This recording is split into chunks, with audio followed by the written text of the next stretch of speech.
Hemos llegado al último capítulo de este viaje que hemos empezado días atrás.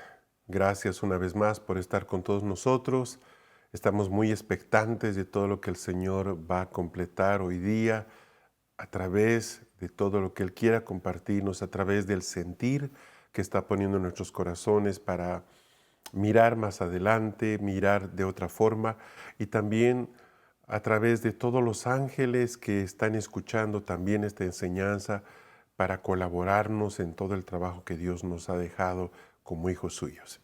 Bienvenidos y oremos para empezar. Digamos, Padre, tú eres bueno, estamos aquí en tu nombre, agradecidos, Señor, por el privilegio que nos das de reunirnos en torno a ti, sea con el pretexto de revisar un tema u otro, tú eres el centro. Tú eres la razón, tú eres lo más importante y todo lo que vamos aprendiendo y recibiendo al final tiene como objetivo un entendimiento más elevado de quién eres, Señor. Padre, oramos por cada familia que está siendo impartida con una luz fresca. Oramos porque cada uno de ellos dé pasos para cambiar su cultura familiar y puedan encontrar esferas de mayor fertilidad, bendición y propósito. Tú eres nuestro Dios, nuestro Padre, nuestro proveedor, el que guarda nuestra vida. Y nos gozamos tanto en que un día tú nos alcanzaste. Tú fuiste propicio con nosotros y tu gracia nos alcanzó. Señor, recibe hoy nuestra alabanza y gratitud. Permítenos, Señor, que al ir compartiendo lo que vamos a trabajar y tratar juntos, sea tu Espíritu poniendo luz y dirección. Gracias, Señor. Gracias por todo lo que tú has hecho. En el nombre de Jesús. Amén y amén. En la sesión anterior terminamos hablando de la confrontación del apóstol Juan en Éfeso.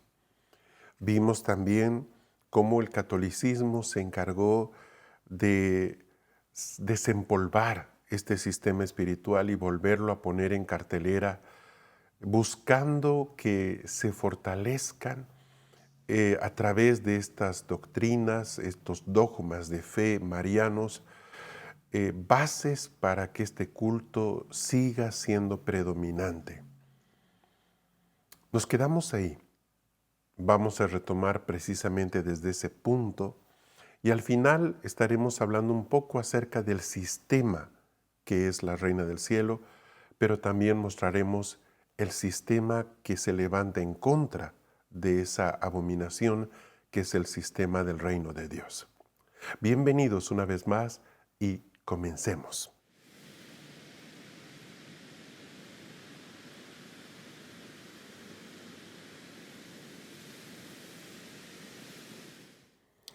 ¿Cuál es la organización católica que ha sido establecida para poder desarrollar y extender el culto mariano?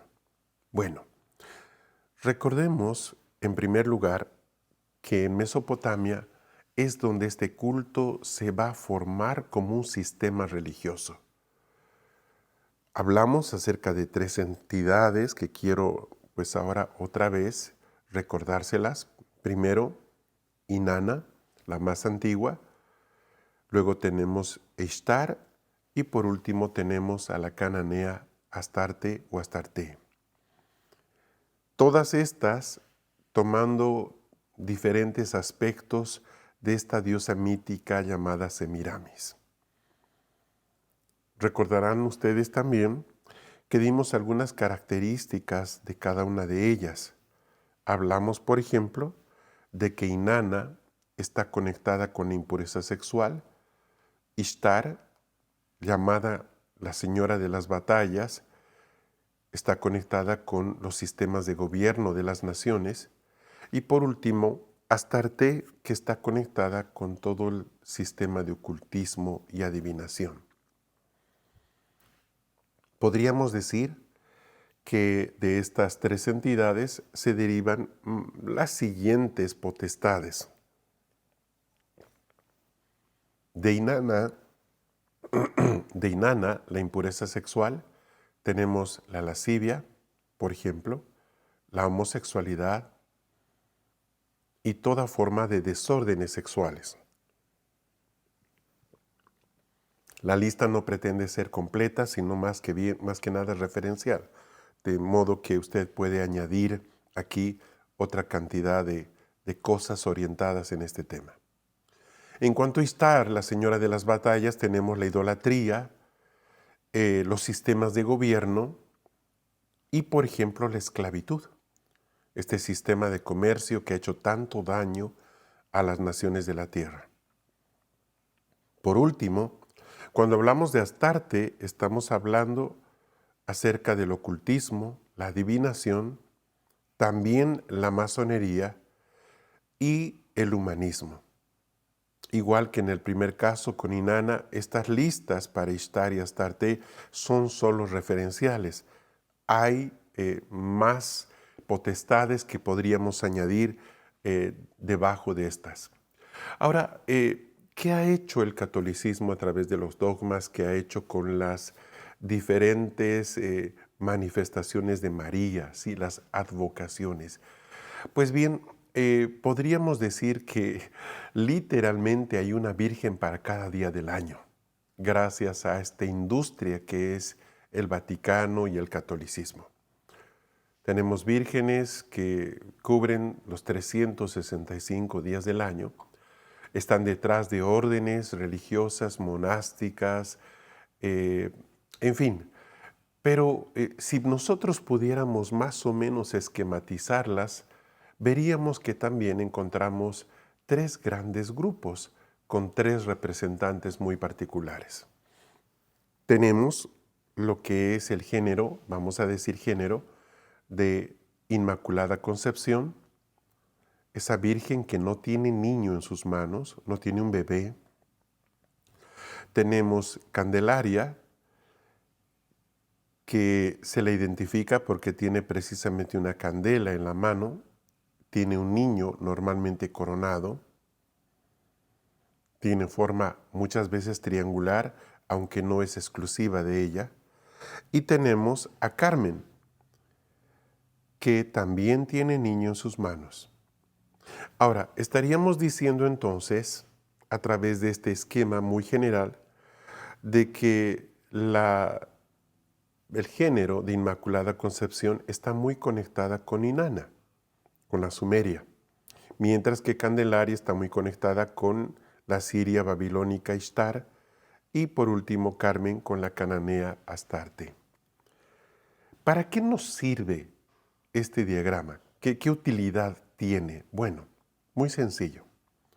Por ejemplo, si nosotros estamos orando en una zona de la ciudad donde encontramos muchísima prostitución, homosexualismo, lugares de venta de materiales relacionados a la industria del sexo, en fin, yo les puedo asegurar que debe haber alguna iglesia o parroquia católica cerca donde la entidad que es la más importante en ese lugar es una Inmaculada Concepción. Entonces, es así cuando uno empieza a darse cuenta de que hay una relación entre lo que afecta a una parte de la ciudad y la entidad que es patrona o gobernante de ese lugar. Una ciudad como tal, espiritualmente, está conformada por diferentes áreas, atmósferas. Ustedes saben por el relato de Pablo, por ejemplo, cuando nos habla de que hay principados, potestades, gobernadores y celestiales de maldad, él nos muestra de que estos diferentes grupos o familias espirituales no son todas iguales, sino que tienen características que las hacen comunes. Los principados, por ejemplo, tienen características territoriales muy marcadas. De hecho, el sufijo ado, principado, está conectado con el territorio. No puede haber un príncipe sin su territorio, sin su principado. Pero, por ejemplo, cuando hablamos de potestades, ¿sí? Estamos hablando de cosmocrators, estamos hablando de problemas o entidades espirituales que no reconocen límites geográficos. Es decir, por ejemplo, una potestad de narcotráfico va a abarcar 2 o 3 partes de la ciudad sin ningún problema, porque no respeta los límites que tienen los principados. Luego tenemos los gobernadores de las tinieblas, tal como Pablo las expone ahí, y los gobernadores ejercen otro tipo de influencia espiritual que es transversal, muy parecido al de las potestades, pero con un objetivo diferente, ¿sí?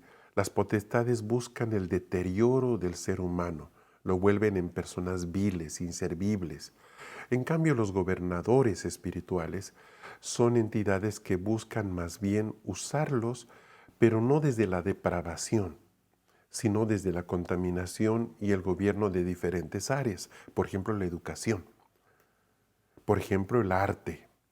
Entonces, es otro tipo de espíritu. De hecho, al final igual van a destruir al ser humano. Estemos de acuerdo con eso. Pero no se ven tan viles como las potestades, sino más bien tienen imagen de ser más luminarias, ¿sí? Y bueno, las huestes que podríamos simplemente calificarlas como demonios, ¿sí?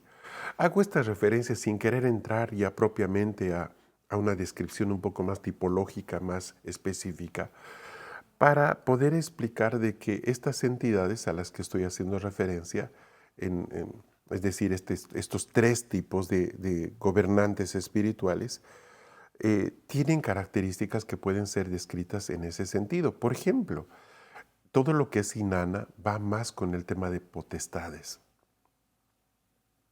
Son prácticas depravadas que hacen que el hombre sea reducido a un manojo de algo vil. Pero por el otro lado, si hablamos de Candelaria, estamos hablando de una entidad estatal. Estamos hablando de la diosa que gobierna sobre la nación. Entonces está como cabeza de reyes y gobernantes. Y cuando hablamos de Carmen, por ejemplo, de Astarte, estamos haciendo referencia a todo lo que gira en torno a lo que es el ocultismo. Por ejemplo, si ustedes van a una zona de la ciudad donde hay muchísimos hechiceros y brujos y buscan una iglesia católica, con toda seguridad que la entidad que está ahí dentro, como la principal, es una Carmen. Entonces, sí hay cierto tipo de beneficio en entender a la hora de hacer un mapeo espiritual, a la hora de ver, por ejemplo, qué entidades están cerca de las congregaciones, simplemente viendo estas imágenes o viendo los centros de adoración de estas advocaciones, la gente tiene una aproximación bastante cercana a lo que opera, a los problemas espirituales que están gobernando en el área donde la iglesia está establecida. Entonces, sí hay una utilidad. Ahora, al final, de la misma manera que uno va a confrontar, por ejemplo, a una Concepción, en relación a confrontar una Carmen, ahí los cuidados que hay que tener pues varían de acuerdo, digamos, a si vamos a hablar en contra de esta Inanna, estamos hablando de una Concepción, que la gente que vaya a orar para liberar a las personas que están cautivas de este lazo, sean personas que han trabajado ya el tema de la impureza sexual. Porque pues es un principio, usted sabe, de que no podemos confrontar afuera algo que no hemos confrontado primeramente dentro de nosotros. De la misma manera, si vamos a confrontar a Carmen, estemos seguros de que hemos roto todo pacto con la hechicería, con la adivinación, que no somos personas atadas a la astrología o a los horóscopos, cosas así, que hemos salido de la nueva era, ese tipo de prácticas espirituales, entre comillas, que no es otra cosa que contaminación con demonios, pero desde el lado del ocultismo. Entonces, los requisitos, si se quiere, para confrontar este sistema varían un poco de uno a otro. Bien, ¿cuál es la implicancia práctica más allá de la cartografía o la identificación en las áreas de acción de estos espíritus sobre el territorio? Vea usted de que, y Jesús lo dice en cierta parte de los evangelios, ¿verdad? De que Satanás no está dividido, es decir, porque ninguna casa dividida prevalece. La organización territorial de las tinieblas eh, saca la mayor utilidad posible de las potestades y los gobernadores que tiene en su área. Sí, el diablo es un excelente administrador y la reina del cielo en este sentido suma mucho, mucho a la acción de este gobierno. Entonces, con el tiempo, lo que se establece en un territorio es un sistema espiritual. Sí, cuando por ejemplo nosotros agarramos un plano de la ciudad, un mapa de la ciudad donde tenemos la zona de donde opera, por ejemplo, Carmen, por decir Astarte e Inanna, nosotros ya estamos viendo una distribución geográfica y cómo la tiniebla optimiza al máximo los recursos que tiene disponibles en ese territorio, para que en este lugar la gente sea atrapada por el ocultismo, pero en este lugar sea atrapado por la depravación sexual. Son cosas diferentes, al final los esclavizan de la misma forma, pero el gancho, la puerta por donde la gente es atrapada va a variar de caso en caso. Un sistema espiritual, sin duda, por tal razón, es la máxima ambición que puede tener la tiniebla. ¿Qué es un sistema espiritual? Bueno, es un sistema, empecemos definiendo un sistema, luego lo de espiritual o natural ya viene como colación. Un sistema es un conjunto ordenado de normas y procedimientos que regulan el funcionamiento de un grupo o de una colectividad. Ve usted, conjunto ordenado, ¿de qué? De normas y procedimientos que regulan el funcionamiento de un grupo o colectividad. Un ejemplo tenemos en esta lámina. Vean ustedes diferentes sistemas. Pueden ver ustedes lo que es un núcleo y todo lo que es el sistema atómico en un microcosmos muy pequeño, en la parte superior. Y al lado tienen ustedes un macro sistema con lo que es, por ejemplo, el sistema solar, donde están los planetas y el Sol formando parte de un todo. En la parte inferior podemos ver que, por ejemplo, nuestro cuerpo como tal tiene diferentes sistemas. El sistema circulatorio, el sistema respiratorio, el sistema digestivo, en fin. Todos estos sistemas trabajan coordinadamente. Cada parte del sistema hace algo, cada sistema hace algo para un sistema mayor.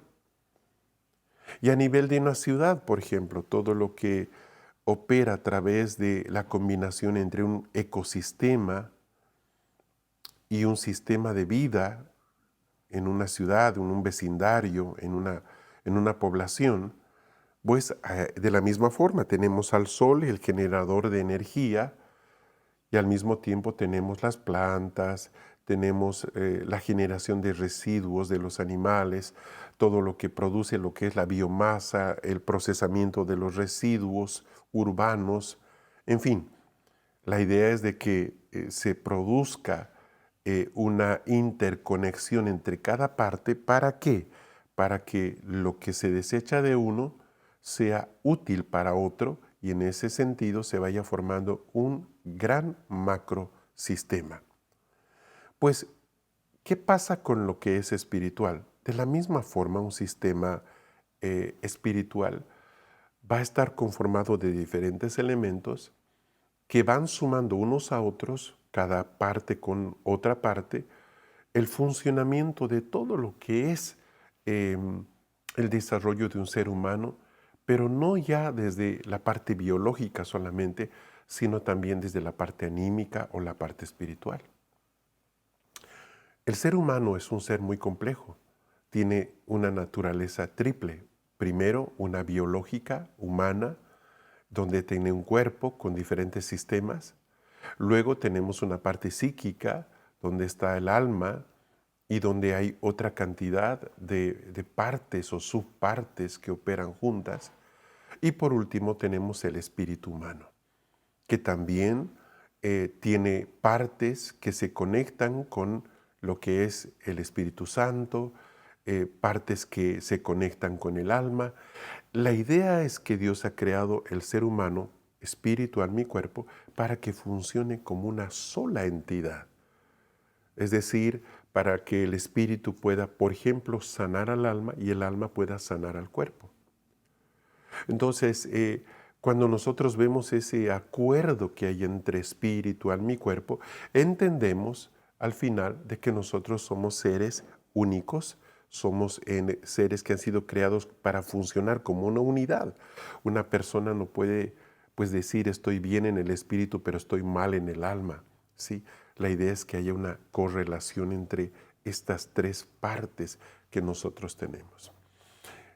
De alguna forma, cuando hablábamos en la sesión anterior acerca de la familia y cómo la familia opera este culto a la Reina del Cielo, lo que teníamos era un sistema. ¿Recuerdan? ¿Recuerdan ese verso en Jeremías 44 que dice, eh, los hijos recogen leña, los hombres hacen el fuego y las mujeres preparan las tortas? Era en Jeremías, no 44, pero en Jeremías sí. Ahí veíamos precisamente esta interacción entre el papel de los hijos, de los esposos y de las mujeres. También esta vez sí en Isaías o en Jeremías 44 veíamos cómo esta práctica había abarcado a los reyes, a los príncipes, pero también a los antepasados, sí, a los padres, a los abuelos, y cómo algo que era un culto familiar terminó contaminando las plazas de Jerusalén, de Judea, en fin, las calles de la ciudad.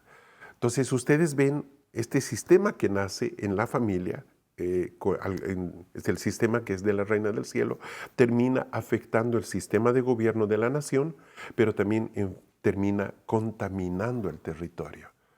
Entonces sí es un sistema porque involucra muchas partes, algunas de ellas son espirituales completamente, como por ejemplo lo que es el espíritu de la Reina del Cielo o el papel del diablo como destructor o como mamón, como sea, pero también involucra la creación, las plantas, los animales, y también involucra los vínculos familiares.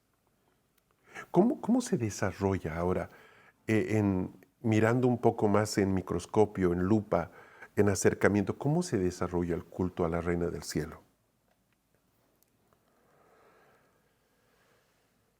Pues veamos primero el objetivo. Si nosotros hablamos del sistema, por ejemplo, circulatorio, diríamos que es un sistema que tiene como finalidad llevar nutrientes a cada célula del cuerpo humano. También conducir los desechos de las células, por ejemplo, para que sean expulsadas del cuerpo. También oxigenar el cuerpo llevando el oxígeno a cada célula. Todo eso hace el sistema circulatorio. Obviamente tiene un corazón como el centro de todo, pero pues están las arterias, las venas y los diferentes tipos de células, ¿cierto? Bueno, el objetivo del sistema de la Reina del Cielo es tratar de perpetuarse en el centro o como el centro de adoración a través de las familias sometidas por la tradición y la destrucción de roles. Voy a repetir esto porque es muy importante. Ahí lo tienen, el primer párrafo tiene como tarea perpetuarse en el centro de adoración a través de las familias sometidas por la tradición y la destrucción de roles. Quiere ser el centro de todo culto. También tiene como objetivo distorsionar la imagen del Padre. Obviamente lo que se pone en el centro de adoración es la imagen de una mujer. Y tercero, por ejemplo, podemos decir, y es que pueden haber más objetivos, no pretendo abarcarlos todos, Evitar que los creyentes se conviertan en hijos de Dios a través de la filiación.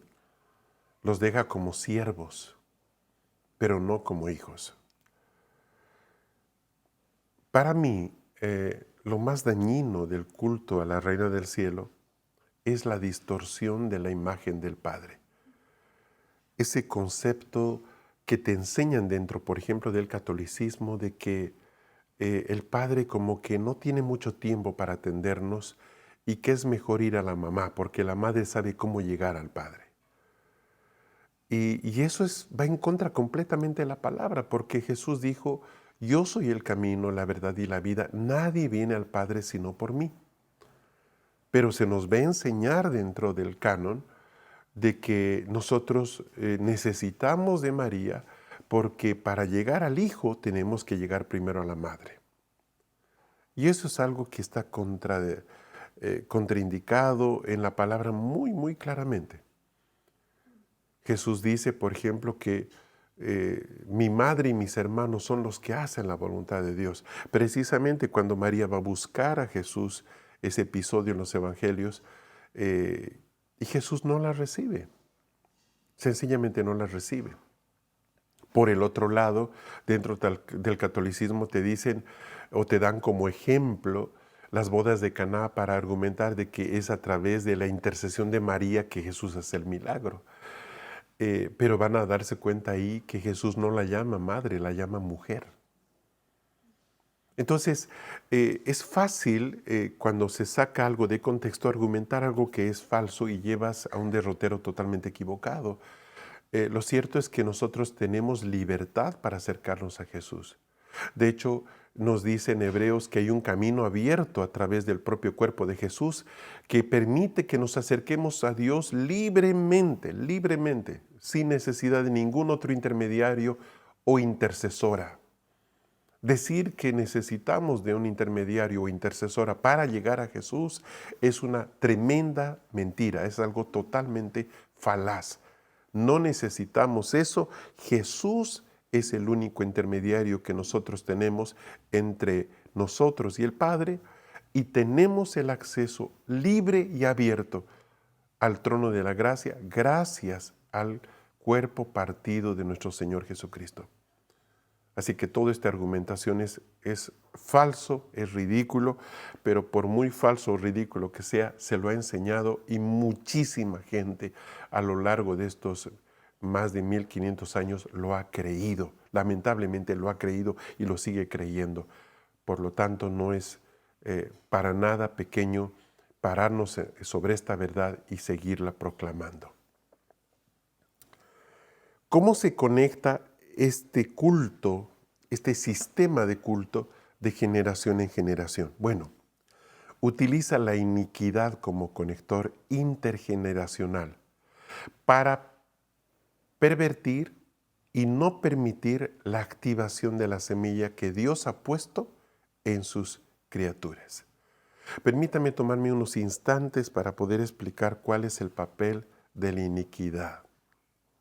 Yo había explicado brevemente en la sesión anterior que la iniquidad podría definirse como ese pecado que se comete de generación en generación.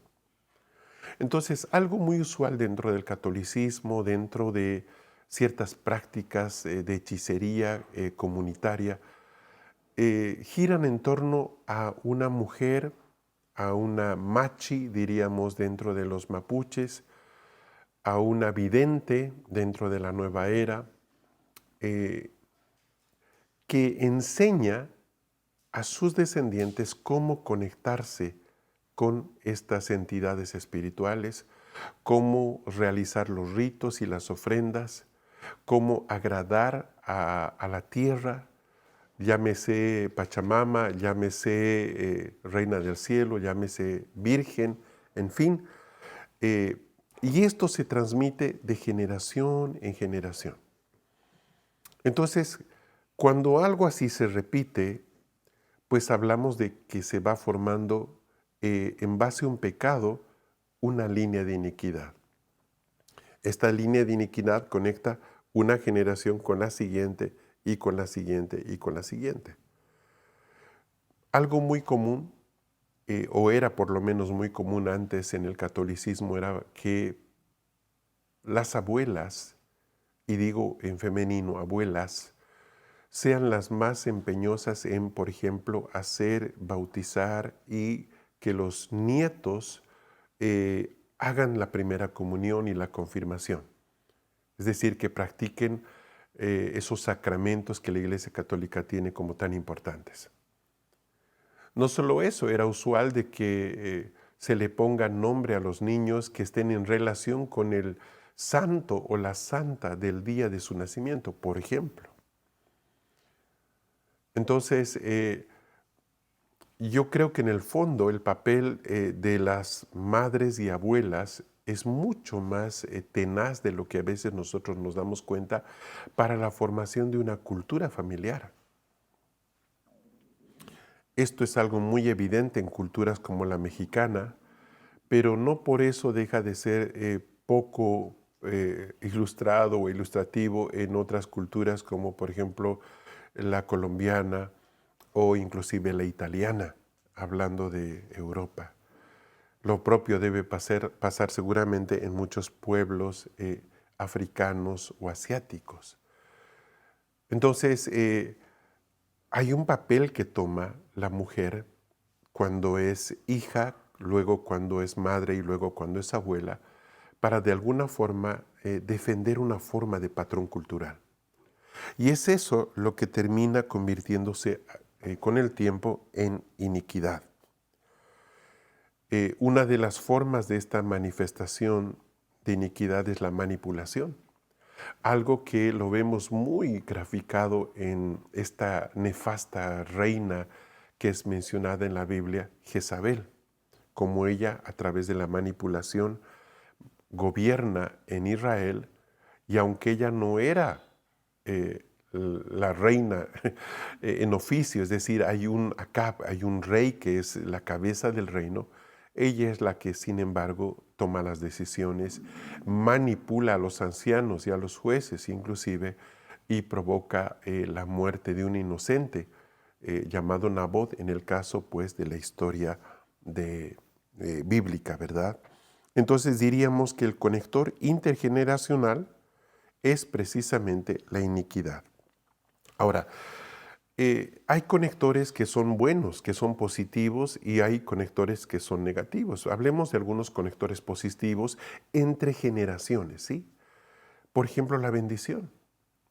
La importancia de que nosotros bendigamos a nuestros hijos, ¿sí? La bendición es un conector intergeneracional. Entonces, cuando Dios se presenta a Moisés, por ejemplo, le dice: yo soy el Dios de Abraham, de Isaac y de Jacob. O cuando Dios se presenta a Abraham, le dice: yo bendeciré a tus hijos y a tus descendientes. No es algo que se queda contenida la bendición solamente en los que reciben la bendición, sino que en la mayoría de los casos esta bendición también se extiende a los descendientes. Tenemos esa declaración tan interesante que dice de que Abraham pagaba los diezmos aún de sus descendientes. Entonces, más allá de los detalles que son muchos en la Escritura que podamos encontrar, sí vemos de que la bendición es un conector. El hecho de que tengamos una abuela o un abuelo que ha bendecido a sus descendientes va a hacer, por ejemplo, que los hijos, los nietos, los bisnietos puedan venir al conocimiento del Señor de manera más sencilla. De hecho, en los 10 mandamientos dice de que Él bendice, ¿verdad?, hasta la tercera y cuarta generación. Otro conector positivo son las promesas. Las promesas en muchos casos abarcan no solamente una generación, sino también las generaciones sucesivas. Lo vemos muy, muy enfocado esto en Abraham, como pues ahí a partir de Génesis capítulo 12, pero hay otras tantas bendiciones que abarcan no solamente la generación que recibe la promesa, sino también las que vienen después. La fe. La fe es un hermoso conector y lo voy a poner de manera muy práctica. Los niños, al ver la fe de sus padres en acción, automáticamente están siendo conectados con algo diferente. Demos un ejemplo. Si cuando hay un caso de enfermedad en la casa, el papá es el primero o lo primero que hace es orar por la salud y la restauración de la persona enferma, ya de por sí está formando en los hijos una imagen de que cuando ellos sean papás o sean mamás, como sea el caso, ellos también reaccionen en primera instancia orando, operen desde la fe. Entonces, la fe no es algo que se aprende en un pizarrón, donde una nota y dice, miren, la fe pues es la certeza de lo que se espera, la convicción de lo que no se ve. La fe los niños la aprenden viendo a los padres, viendo la fe de los padres en acción. Por eso es tan importante que nosotros vivamos nuestra fe en familia, que ellos puedan ver cómo oramos, que puedan ver cómo enfrentamos un problema económico, un problema de salud, vean cómo nosotros buscamos al Señor, vean cómo tratamos de invocar la Escritura, cómo la repetimos. En fin, esa es la fe y es un conector, porque aunque no estemos dando clases de fe, los niños que andan mirando todo y aprendiendo constantemente de lo que escuchan y de lo que ven, puedan ver qué es la fe. También la fertilidad es un conector muy importante. Yo creo que la fertilidad o la prosperidad enseña más que la pobreza como ejemplo para los hijos. Es decir, yo veo cómo Dios ha prosperado a mi padre, pues yo quiero tener esa prosperidad también como hijo. Es un conector.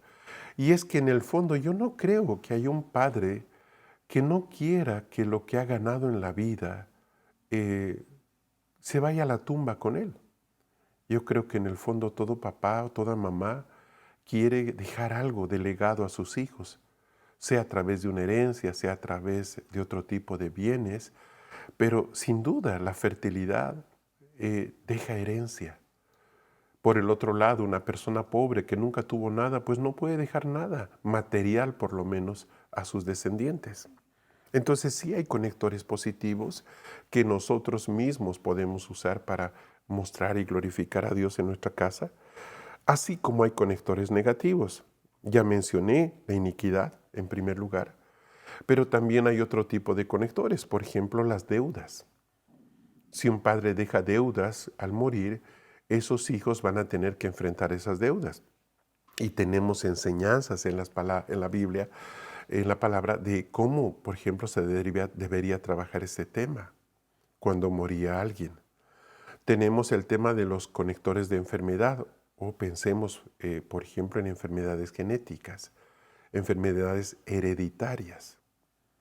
Y tenemos el tema de los conectores a través de las maldiciones. Entonces vean ustedes que tanto lo que es el sistema de culto a la Reina del Cielo como otro tipo de prácticas pueden quedar como herencia o como legado a nuestros hijos y a sus hijos, a los hijos de nuestros hijos, a nuestros nietos, ¿sí? Hay una cantidad de conectores positivos y también negativos. Ahora, el reino de Dios va a operar también como un sistema, por eso es que estamos poniendo como opuesto a este sistema que es el culto de la Reina del Cielo, estamos poniendo el reino de Dios. El reino de Dios se levanta no con el argumento simplemente de una iglesia, sino se levanta como lo que es, un reino. Primero, porque expresa un rey que existe, que es visible a través de la iglesia, que tiene un territorio, dice que de él es la tierra y sus habitantes, dice que de él es la tierra, el oro, la plata le pertenece a él, tiene diferentes tipos de familias, tenemos familias celestiales, ángeles, querubines, serafines, tenemos también familias humanas, él es tanto rey como padre. Ahora, Todo esto, por ejemplo, es parte del Evangelio del Reino. Cuando nosotros vemos la diferencia entre el Evangelio de Jesucristo, que solo abarca la salvación, y el Evangelio del Reino, que establece el gobierno de Dios en la tierra, obviamente parte de la salvación, pero tiene como objetivo la manifestación de Dios en nuestro territorio, que las naciones vean y sepan que hay un Dios que gobierna, pues estamos hablando precisamente de un sistema maravilloso que es el del reino de Dios. Jesús nos vino a traer este sistema. Él vino predicando y diciendo, el reino de los cielos se ha acercado. Y ese reino no se lo llevó de regreso a los cielos, se quedó en medio de nosotros. Ese reino genera un ADN de liberación. ¿Cómo nosotros hemos nacido de nuevo? Para poder ser parte de este reino, el primer paso es nacer de nuevo. Nacimos en esta tierra como seres humanos, trayendo el registro de Adán y el pecado original, pero cuando venimos a Cristo, nacemos de lo alto. Dice la Biblia que es necesario nacer del agua y del Espíritu, y eso genera en nosotros un nuevo ADN. Tenemos cromosomas que vienen de parte de Dios ahora. Este ADN es un ADN de liberación. Cada hijo de Dios es un libertador. Puede liberar a otra persona que está oprimida. Este reino conecta a la gente a través de la elección y la bendición. Eso está muy claramente expresado en el libro de Efesios, que dice que hemos sido elegidos para tener toda bendición espiritual en los lugares celestiales o en los celestiales. ¿Por qué es tan importante entender que somos elegidos? Jesús lo dice, ustedes no me eligieron a mí, yo los elegí a ustedes. Y es que en el fondo nosotros podemos equivocarnos al elegir algo. ¿Cuántas veces hemos comprado algo que al final no nos sirve? ¿O cuántas veces pensamos que tomar esta decisión es la correcta y no es verdad? Nos equivocamos totalmente. Qué bueno es saber que Dios no se equivoca. ¿Y sabe qué? Dios lo eligió a usted. Dios preparó esta reunión. Dios preparó que usted esté hoy escuchando esto. Entonces, qué bueno es reconocer que nosotros hemos sido conectados a través de la elección. Pero hemos sido conectados a través de la elección no solamente para recibir vida eterna, que ya es muchísimo, sino también para ser justificados, redimidos, transformados. Hemos sido al final elegidos para bendición. En tercer lugar, el reino de Dios nos hace reyes y sacerdotes. O como dice literalmente, nos ha hecho un reino y sacerdocio, de tal forma que nosotros podamos saber que tenemos atmósferas sobre las cuales gobernamos, pero también atmósferas donde nosotros servimos. Nosotros estamos aquí para servir a Dios, pero también para servir a los santos. Por el otro lado, el sistema de la Reina del Cielo genera un ADN de esclavitud. No nos hace libres servir a la Reina del Cielo, nos hace esclavos. Conecta a la gente a través de la iniquidad, no a través de la bendición. Y empodera a la gente no para hacernos reyes y sacerdotes, sino para usarnos jezabélicamente, para que a través de su influencia nosotros terminemos haciendo lo que esta entidad quiere y no lo que nosotros sentimos que sea lo mejor.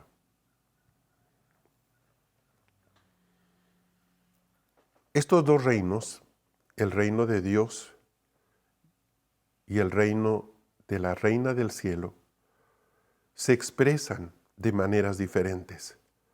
El reino de Dios opera a través de la iglesia, mientras que la Reina del Cielo va a operar a través de la sociedad, este grupo de personas que ha sido manipulado, ha sido tomado para expresar sus intereses. ¿Por qué?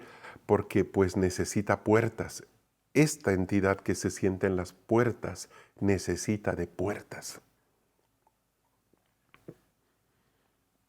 Las familias dentro del reino de Dios se establecen como instrumentos de justicia, mientras que la reina del cielo utiliza a las familias como instrumentos de iniquidad.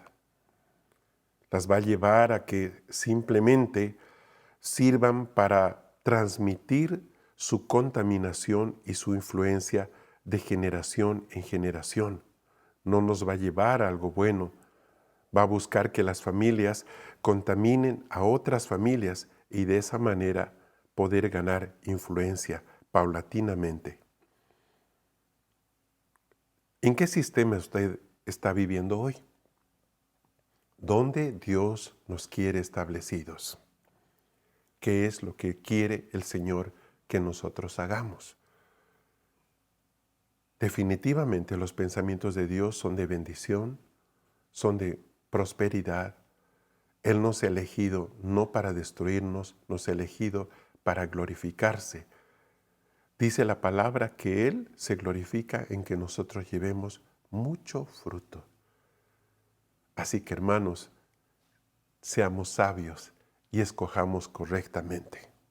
Hagamos un resumen de todo lo que hemos revisado hasta el momento, porque está llegando ya la oportunidad que Dios nos va a dar de poder restaurar nuestras familias delante de Él, poder salir de toda estructura jezabélica, manipuladora de la Reina del Cielo y poder establecernos como ancianos en las ciudades que guardan los intereses de Dios allá donde Él nos plantó. Veamos este resumen.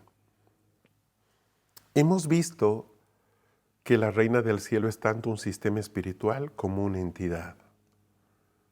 Gira en torno a este espíritu la sabiduría, identificada en la Biblia como lucero, que se rebeló contra Dios al principio en el alba de la creación, pero también opera con querubín y con otros príncipes de las tinieblas, con quienes hace acuerdos para operar como un sistema espiritual.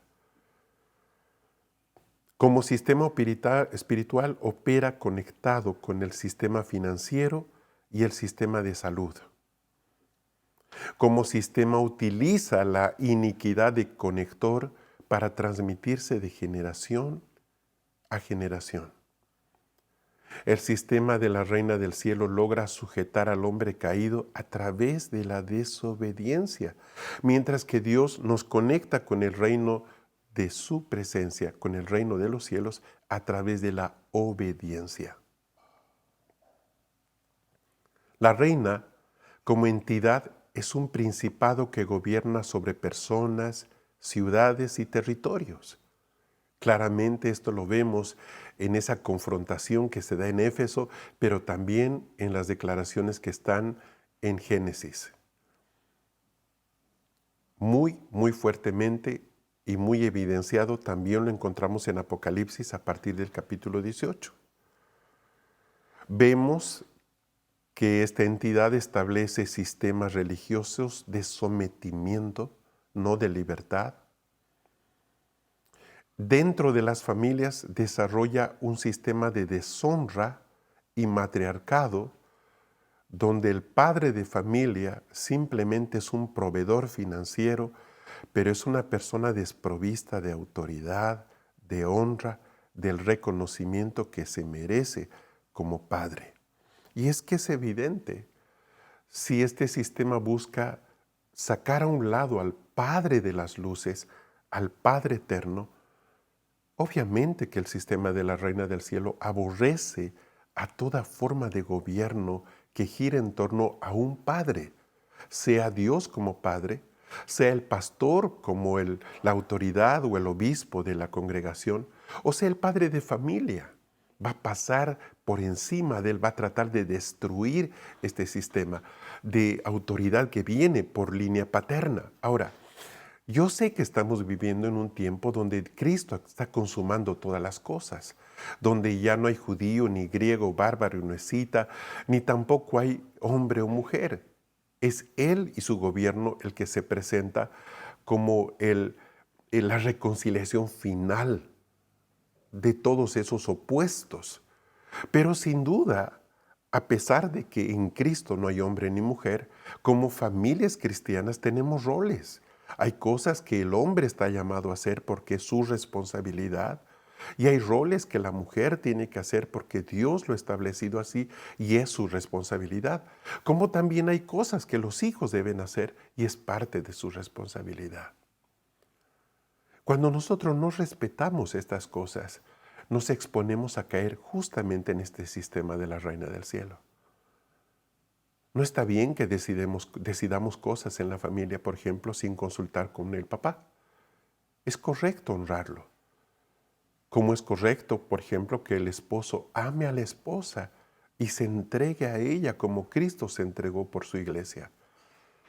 No voy a entrar en detalle a todo esto, pero sí es importante que a la hora que nosotros confrontemos este sistema, también seamos conscientes de que necesitamos estar establecidos sobre el sistema correcto, el sistema del reino de Dios, donde todos tenemos una parte, donde hay roles que cumplir, hombre, mujer, niños, y que al final, cuando cada uno ocupe el lugar que Dios quiere, definitivamente vamos a ver una expresión de Dios maravillosa.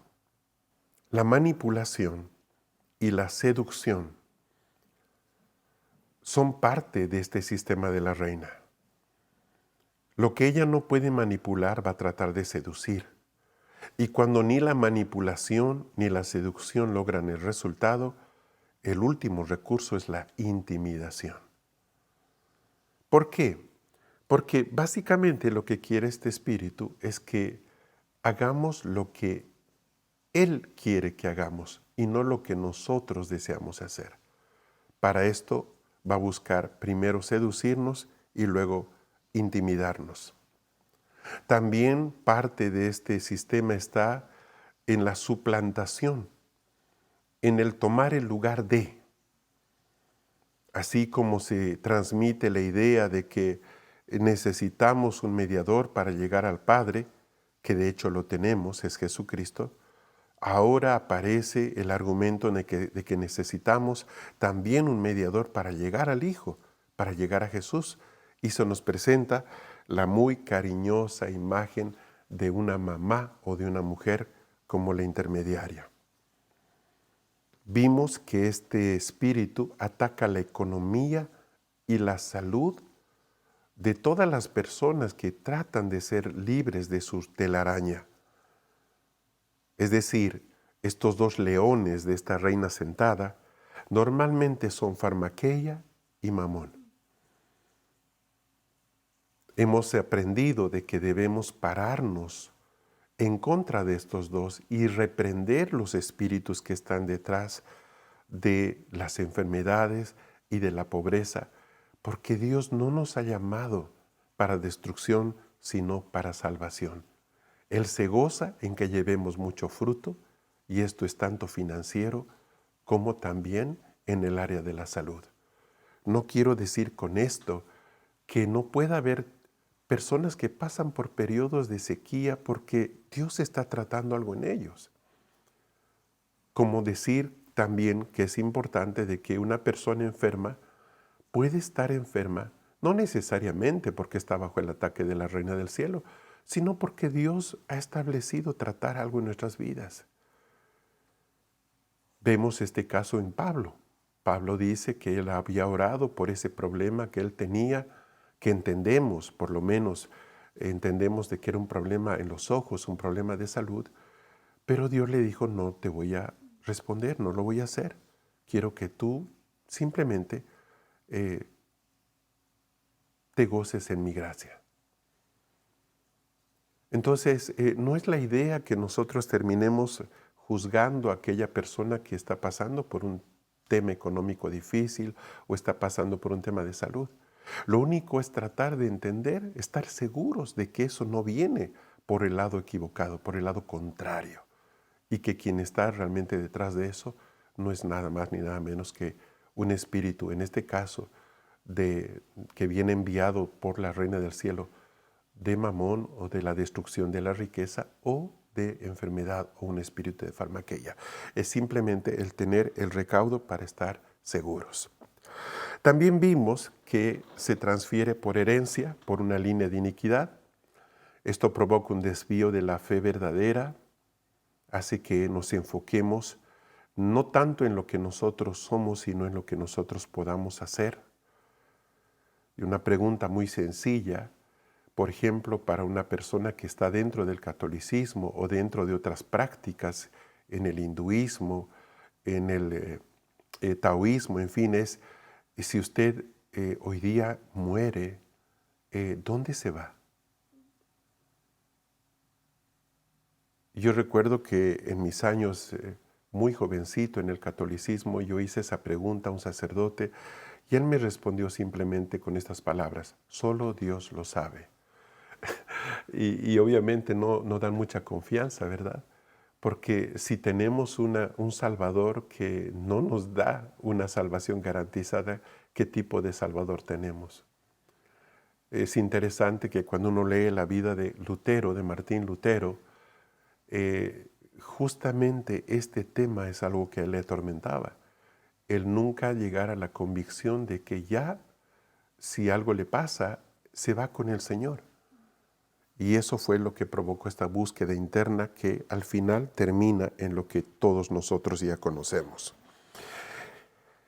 El sistema de la Reina del Cielo crea un sistema paralelo de gobierno ofreciendo su falso vino, ofreciendo una falsa prosperidad, siempre a través de la prostitución y la mezcla.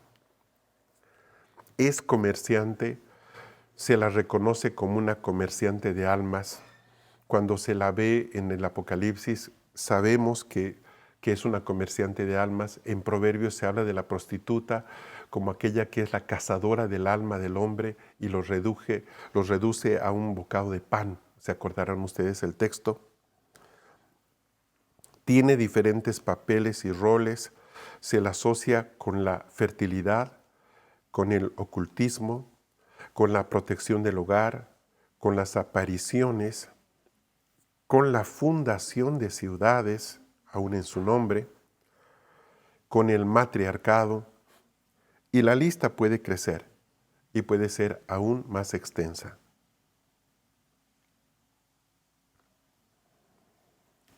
¿Qué juicio encontramos en la Biblia contra sabiduría, contra la Reina del Cielo?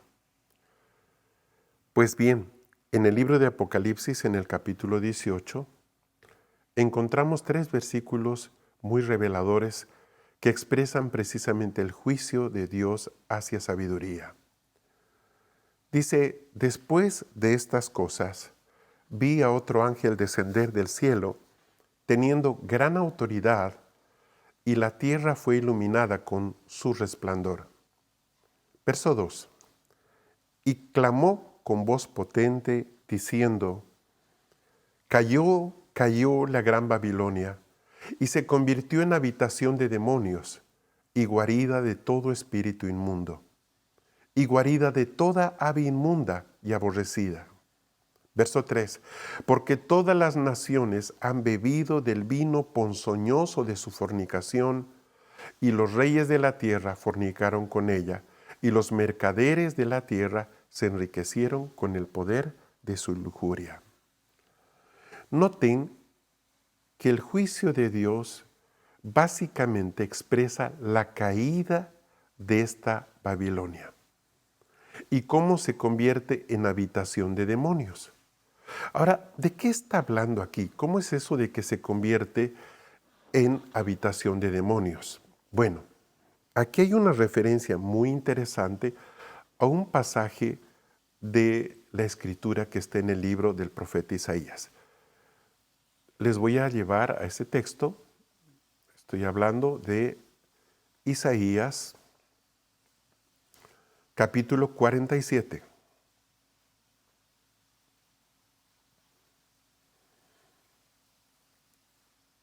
Vamos a leer Vamos a leer una parte acá.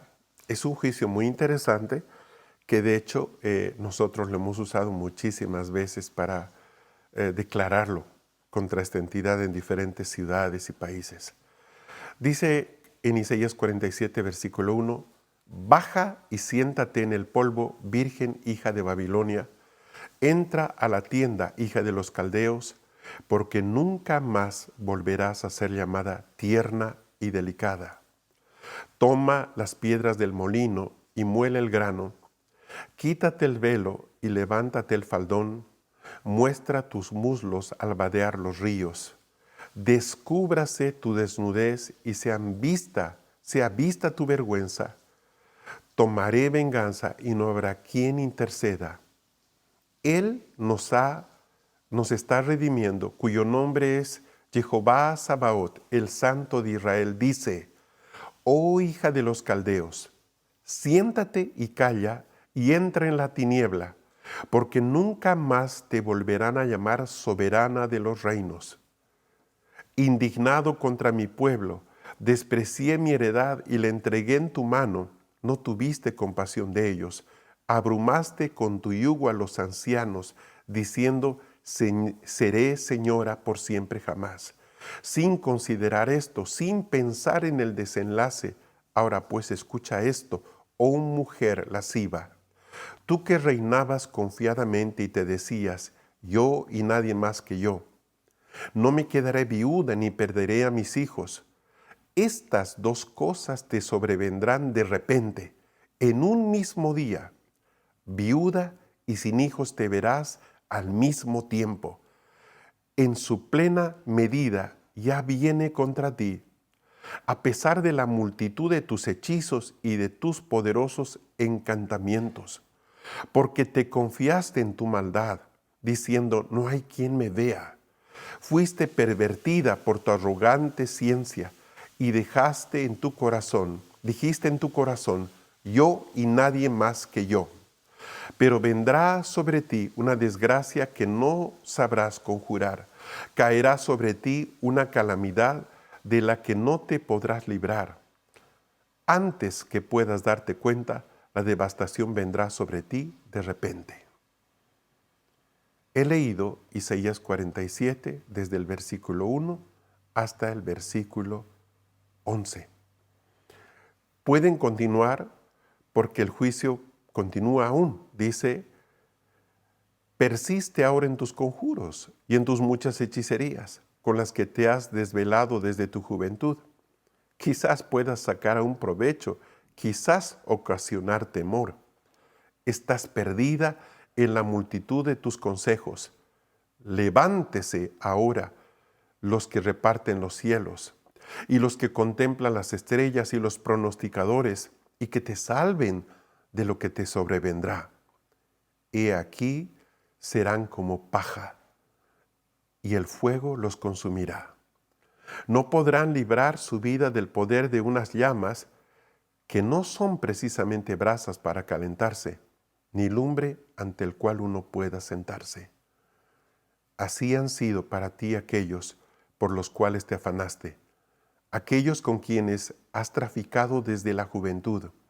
Andarán errantes, cada uno por su lado, y no habrá quien te pueda salvar. Este pasaje de Isaías 47 probablemente es la más extensa sentencia y juicio contra este sistema y contra esta entidad. Anótelo porque lo va a usar, sin duda lo va a usar. También en el mismo libro del profeta Isaías quiero mostrarles unos versos. En el capítulo 34, recuerden que estamos viendo este juicio de sabiduría tan interesante. Vamos a buscar Isaías capítulo 34.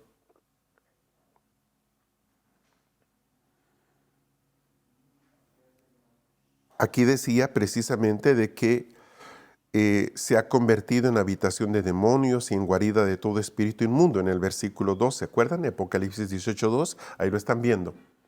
Pues miren lo que dice en Isaías 34, que es también parte de este juicio que el Señor da. Voy a leer, habla de Edom, como una región precisamente que Dios está juzgando, pero van a ver cómo termina, es muy interesante. Dice, versículo 4, 34:4, todas las potestades de los cielos se derretirán, los cielos se enrollarán como un rollo, y todas sus huestes caerán de ellos. Como las hojas, como la hoja cae de la vid, como el higo cae de la higuera, mi espada se embriagará en los cielos, y descenderá para el juicio en Edom, sobre el pueblo de mi anatema. La espada de Jehová chorrea sangre, untada está de grosura, de sangre de corderos y de machos cabríos, de grosura de riñones de carneros, porque Jehová tiene un sacrificio en bolsa y gran matanza en Edom. Juntos con los búfalos caen los toros y novillos, y la tierra se embriaga con su sangre y con el polvo grasiento de su sebo. Porque el día de la venganza de Jehová, año de desquite para la causa de Sión, sus torrentes serán convertidos en bitumen y su polvo en azufre, su tierra transformada en bitumen ardiente. No será extinguida ni de noche ni de día, y su humareda subirá perpetuamente de generación en generación, permanecerá desolada y por siglos de siglos. Ahora mire lo que dice. El pelícano y el caraván se adueñarán de ella, la habitarán la lechuza y el cuervo, porque la plomada del caos y el nivel del vacío fue aplicada sobre ella. Y no queda nombre con que llamar a su reino, porque todos sus príncipes han vuelto a la nada. Los espinos crecerán en sus palacios y en sus torreones ortigas y abrojos. Se convertirá en cubil de chacales y en coto de avestruces. Allí se darán cita las hienas y los chacales. Y los sátiros llamarán a sus compañeros, para que allí venga a descansar Lilith, y halle para sí el lugar de su reposo. Allí tendrá su nido la serpiente, pondrá, incubará y empollará sus huevos. Allí se juntarán los buitres, cada uno con su compañera. Escudriñad el rollo de Jehová y leed, ni uno solo de ellos falta, ninguno echará de menos al otro, porque la boca lo ordenó, su aliento los congregó.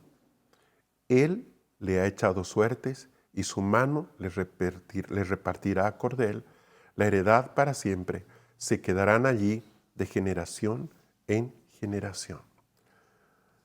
En el versículo 14, 34:14, y depende acá de qué versión ustedes quieran leer, van a darse cuenta de que hay diferentes citas que se hacen, pero se habla de Lilith.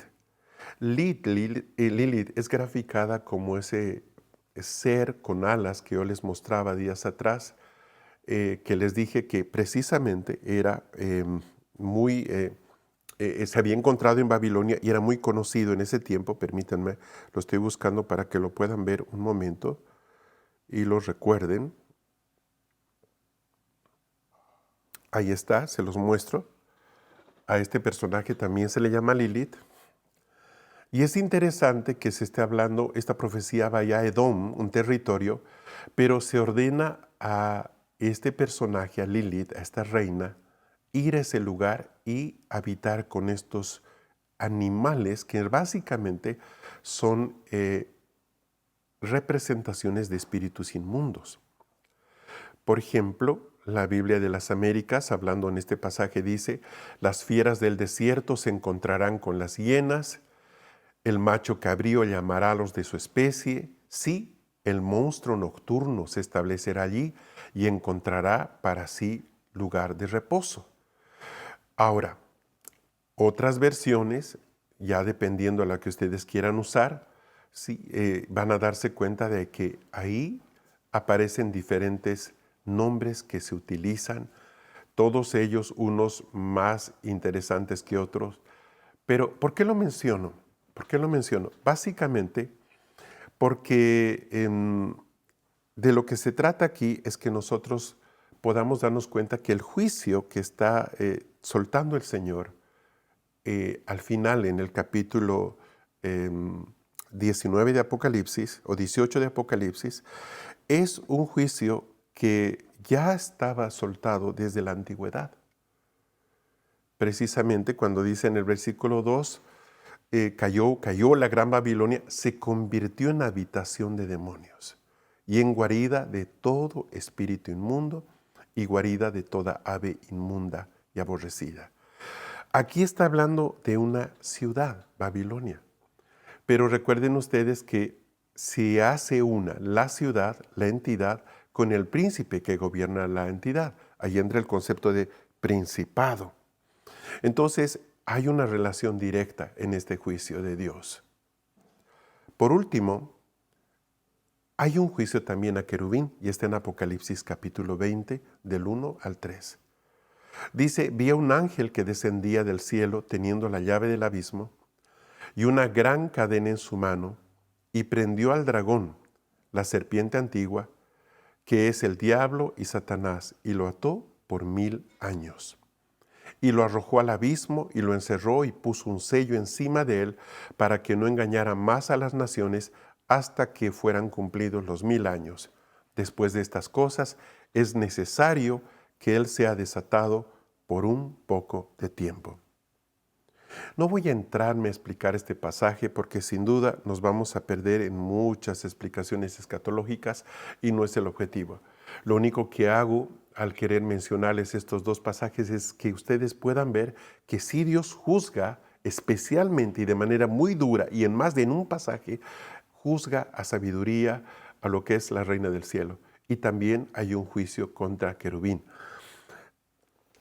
¿Qué viene ahora? Bueno, hemos explicado durante estos 4 días todo esto para que usted pueda llegar primero a un punto de liberación y pueda, si es que está todavía conectado con este sistema, salir de él. Usted no ha sido creado para vivir ahí. Segundo, para que nosotros, todos los que nos hemos conectado con esta convocatoria, podamos levantarnos como familias que quieran expresar el reino de Dios de la manera correcta y confrontemos el sistema de la Reina del Cielo que opera en los hogares, tanto de los hijos de Dios como de las personas que aún no lo conocen. Obviamente, es más difícil que lo conozcan si es que este espíritu está operando. Necesitamos poder confrontarlo para que esta gente encuentre libertad y pueda venir a Cristo. Por último, también queremos convocarlos para orar por la ciudad, por los países, para que podamos nosotros recuperar esas puertas que Dios tiene para nosotros en la ciudad y que la iglesia y los ancianos ocupen esas puertas y no entidades demoníacas que lo único que hacen es contaminar la tierra. Entonces, si usted ha sido parte de este entrenamiento, queremos invitarle a que ahora haga su parte, haga lo que Dios tiene para usted. Después de terminar esta 4ª sesión, yo quiero invitarle a que pueda reunir a su familia y que puedan orar juntos, desconociendo todo gobierno de la Reina del Cielo en su hogar, de sus finanzas, de su salud. Y que pueda usted invitar a que el Señor tome autoridad sobre todo lo que es su casa, para que no haya nada que quede fuera, suelto de esto. Después de orar, después de pedir perdón, después de trabajar el tema de la iniquidad, todo lo que hemos estado hablando, especialmente en esta última sesión, prepare pan y vino, o si prefiere jugo de uva, como usted quiera, y compartan la mesa del Señor. Compartan juntos la mesa del Señor. Qué bueno es que juntos, padres, hijos, abuelos, podamos hacer esto. Luego, invite a que el Señor sea quien esté en la puerta de su casa.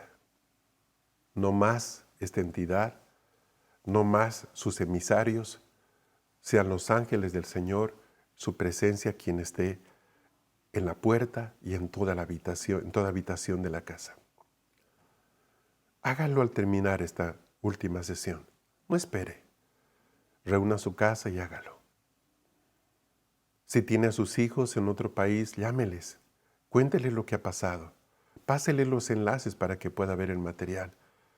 Y luego comparta con ellos también.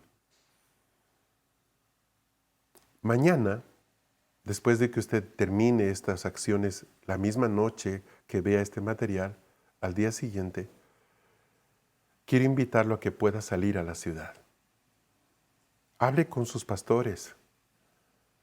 Invítelos a aquellos, empujen a que las familias salgan a las puertas de la ciudad. Y estando en las puertas de la ciudad, ustedes puedan orar conforme hemos leído Isaías capítulo 47. En esa puerta puedan orar este juicio de Dios a la Reina del Cielo.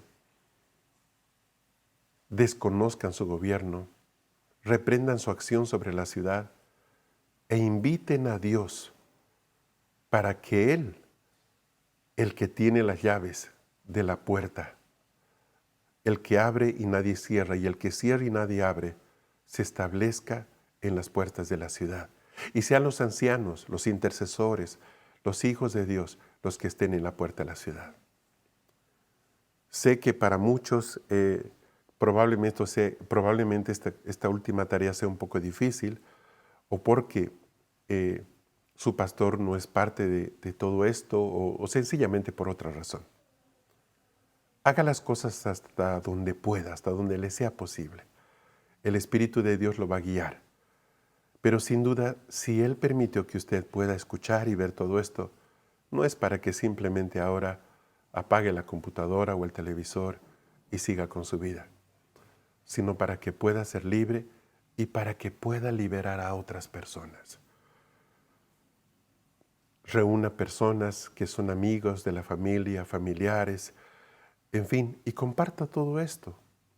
Vean el material juntos o compartan lo que ustedes han aprendido y luego oren por ellos para que esta bendición se expanda a toda persona que tiene contacto con usted.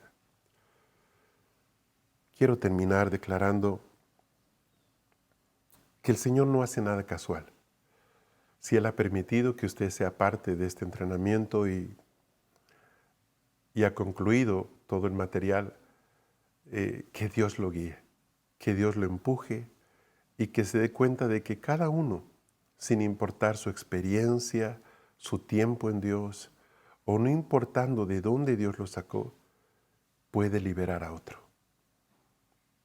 Y qué bueno es poder recuperar hijos para el Señor y conectarlos con su propósito. Oremos juntos. Padre, te queremos dar gracias por este tiempo que nos has permitido compartir, Señor. Esté en tu Espíritu Santo el guiar a cada persona. Todo lo que está cerrando sus oídos se ha removido. Todo temor del corazón se ha quitado. Porque tú no nos has dado espíritu de cobardía, sino de poder. Dios, en el nombre de Jesús, nosotros nos paramos sobre ese poder y esa autoridad que viene de tu Hijo. La creemos, la recibimos y la ejecutamos. Padre, miramos nuestras ciudades como tú las ves y extendemos tu palabra y tu luz sobre toda creación. Los animales, las plantas, todo lo que esté en el lugar donde tú nos has plantado, Señor, sea bendecido por esa lámpara que se enciende hoy en nuestra familia y nuestros corazones. Señor, gracias y que tu evangelio, el evangelio eterno, corra sobre las naciones de la tierra, para gloria tuya. En el nombre de Jesús.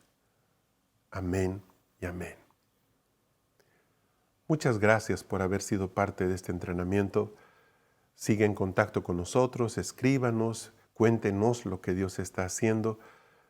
Queremos celebrar junto con usted las victorias del Señor. Gracias y que Dios los siga bendiciendo. Adiós.